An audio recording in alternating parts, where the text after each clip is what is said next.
Гласници на надежда.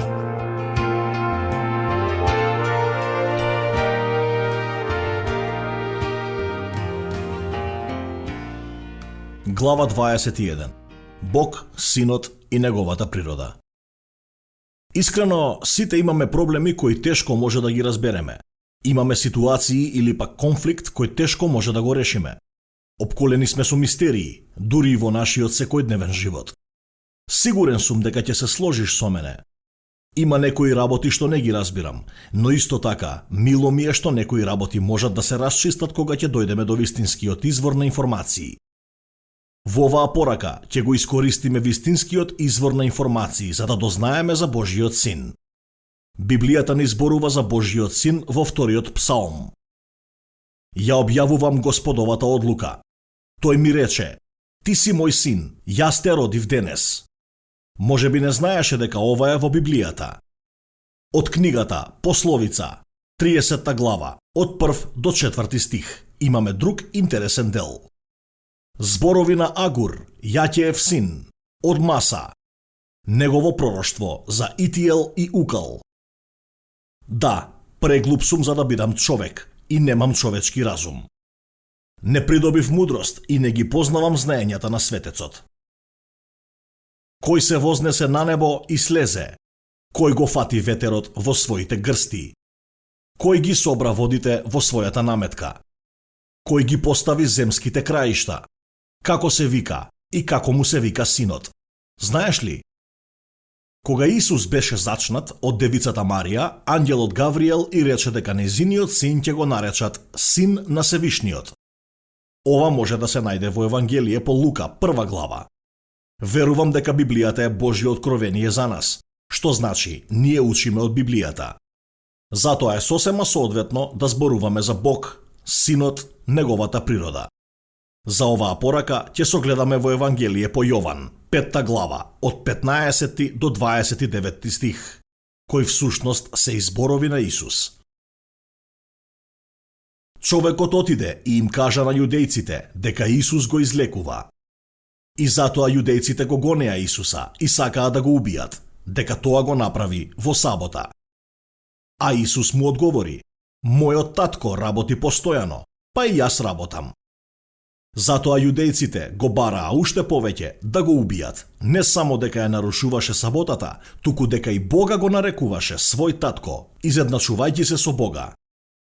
А пак Исус во одговор им рече: Вистина, вистина ви велам, синот не може ништо да прави сам од себе, ако не види што прави таткото.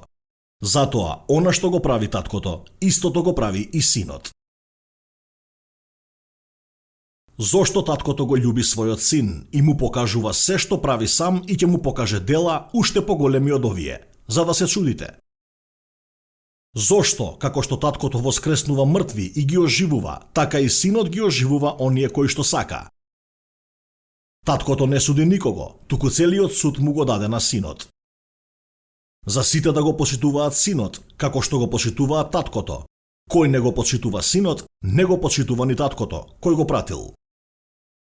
Вистина, вистина ви велам, кој го слуша моето слово и верува во оној кој ме прати, има вечен живот и не доаѓа на суд, туку преминал од смртта во живот. Вистина, вистина ви велам дека доаѓа час, и веќе е тука, кога мртвите ќе го чујат гласот на Божиот Син, и оние кои ќе го чујат, ќе живеат. Затоа, како што таткото има живот во себе, така му даде и на синот да има живот во себе.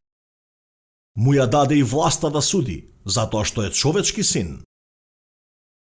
Не чудете се на тоа, затоа што доаѓа час во кој сите кои се во гробовите ќе го слушнат неговиот глас.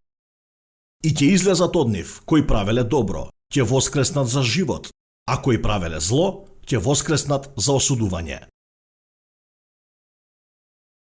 Во поучувањето на Исус имаме неколку описи кои ќе ни помогнат да ја разбереме природата на Бог Синот. Прво, има еднаквост. Исус рече дека работат заедно. Мојот татко работи постојано, па и јас работам. Луѓето кои го слушнаа ова, знаеа точно што тој мислеше со тоа. Тие го осудија затоа што се правеше рамноправен со Бог, затоа што тој се обрати кон Бог како негов татко.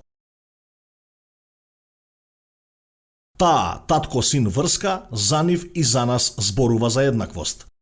Бог, Синот, е еднакво со Бог, Таткото. Кога Јован започна да го пишува Евангелието, тој кажа: во почетокот беше Словото, и Словото беше во Бога, и Словото беше Бог. Тоа беше во почетокот во Бога.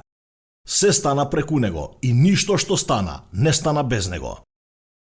Тука Исус кажа: мојот татко постојано работи, па и јас работам. Затоа што тој се обрати кон Бог како татко, тие кои беа околу него разбраа дека тој мислеше за рамноправност со Бог. Имаше рамноправност помеѓу него и Бог таткото.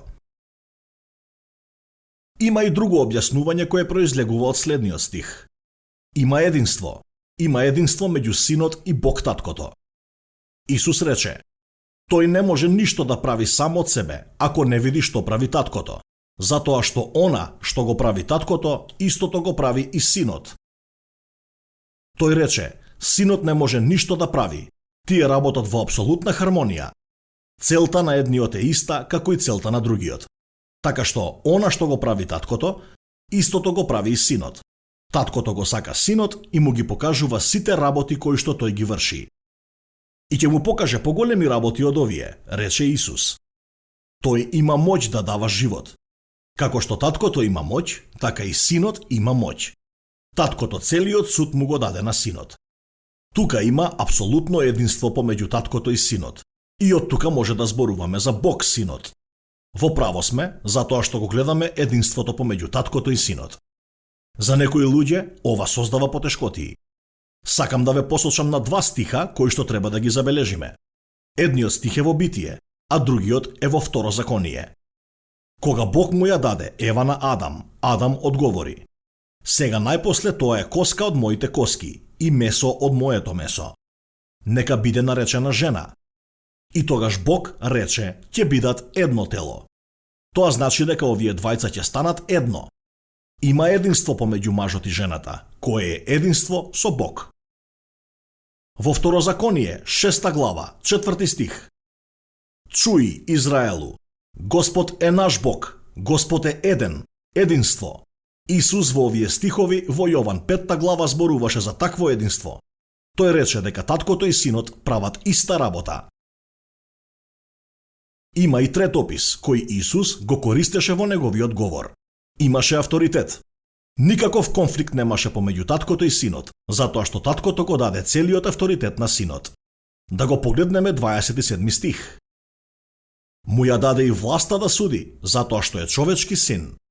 Тој исто има авторитет да ги воскресне мртвите, затоа што мртвите ќе го слушнат гласот на Божиот син. И оние кои ќе го слушнат гласот, ќе живеат. Тој има авторитет да даде живот, да ги воскресне мртвите, да суди и да награди за вечноста. Оние кои се повикани од гробовите, ќе го слушнат неговиот глас и ќе излезат од нив. Кои правеле добро, ќе воскреснат за живот, а кои правеле зло, ќе воскреснат за осудување. Бог, Синот, го има тој авторитет, затоа што тој е воскресен од мртвите. Кога Исус ги кажа овие зборови, се разбира, тој беше во неговото земнено тело, како син човечки, и знаеме од записите дека тој е воскреснат од мртвите.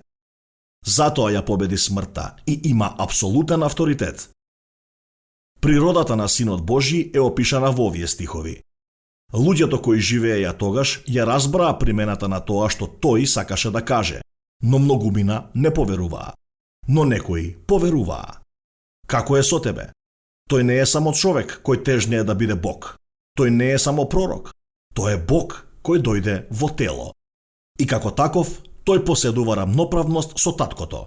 Тој поседува единство со таткото. И тој поседува авторитет со таткото. Затоа е важно, мои пријателе, да јас и ти обрнеме внимание на Бог, таткото. Гласници на надежда.